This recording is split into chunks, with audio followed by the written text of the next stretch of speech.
Welcome to WEFM's 3 p.m. news. I am your presenter, Jessica Klein. First on the local scene. A Cuban doctor of special education sciences, Mabel Alvarez Bernal, has arrived in St. Vincent and the Grenadines to initiate a new collaboration project. She was welcomed by the Cuban ambassador, Carlos Ernesto Rodriguez Echeverri.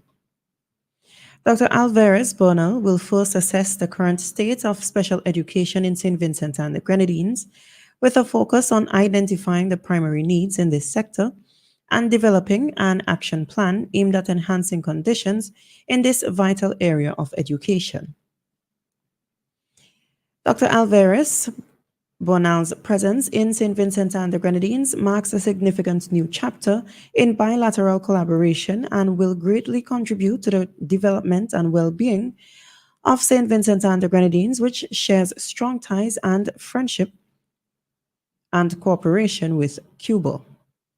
Recently, Cuba and SVG have been working diligently to expand and diversify their cooperative relationships, which currently encompass health, engineering, and education sectors. 54-year-old Matthew Primus was arrested and charged by police on October 6, 2024, with 2 counts of assault. According to the investigations, the landscaper of Rillan Hill is accused of assaulting a 27-year-old self-employed resident of the same address by striking her about the body with a cutlass and a hammer. Primus was also charged with the assaulting of a minor of the same address by pushing her onto the ground with his hands, causing actual bodily harm. According to reports, the offenses were committed on June 16, 2024 at Rillan Hill.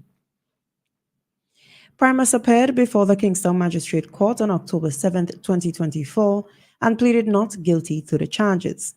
He was granted composite bail in the sum of 2,500 EC dollars with 1 surety. He was also ordered not to have any contact with the complainant, and disclosure was ordered by November 4, 2024. The trial date is set for November 27, 2024.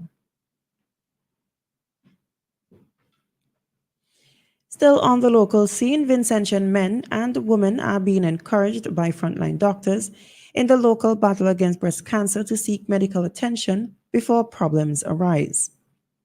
This message was shared by Dr. Mark Cumberbatch, Registrar at the Milton Cato Memorial Hospital, MCMH, during a discussion on VC3's Roundtable Talk focused on breast cancer.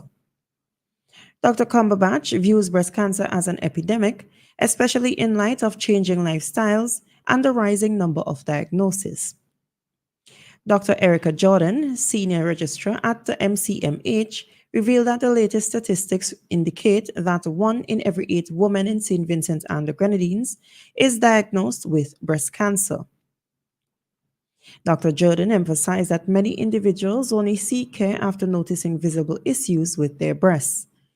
Highlighting the importance of early detection in saving lives, Dr. Cumberbatch also pointed out the economic benefits of conducting breast checks, as addressing issues at an early stage can reduce treatment costs for the government.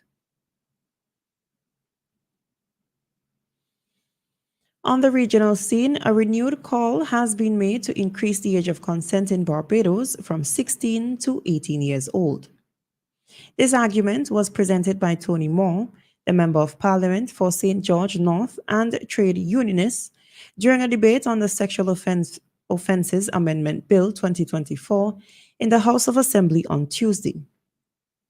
Moore emphasized the importance of standardizing various legislative definitions regarding who qualifies as a child, the age of responsibility, the age of consent for sexual activities, and consent for marriage. Advocating for uniformity in legislative language, Moore addressed the lower chamber, stating, "As we work towards standardizing these laws, we should ensure that we do not set the standards at the lowest level possible. Instead, we should aim for a framework that provides the utmost protection for individuals, particularly for children."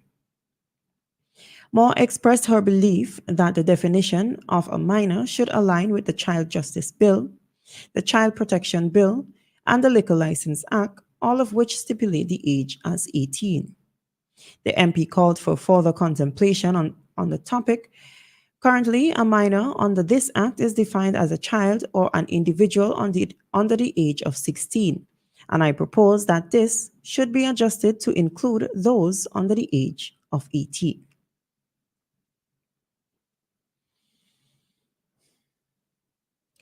Jamaica's head of the Scientific Research Council, SRC, Dr. Chara Watson, is advocating for public safety by urging bottled water manufacturers and refill stations to implement strict testing protocols. This call to action comes after numerous consumer complaints directed to the SRC regarding water quality, specifically concerning bottled water and refill stations. Watson noted that consumers frequently reach out to the SRC to inquire whether water sold by various businesses is tested to ensure it meets established standards. While this testing information cannot be disclosed due to confidentiality agreements between SRC and water companies, it was highlighted that water bottlers are notified if their water quality falls below acceptable levels. A technical team is also on hand to assist these entities in identifying potential issues.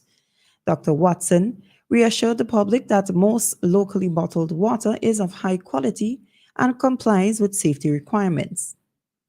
The SRC official emphasized that safety is primarily determined by microbial content, ensuring that the water meets potable standards.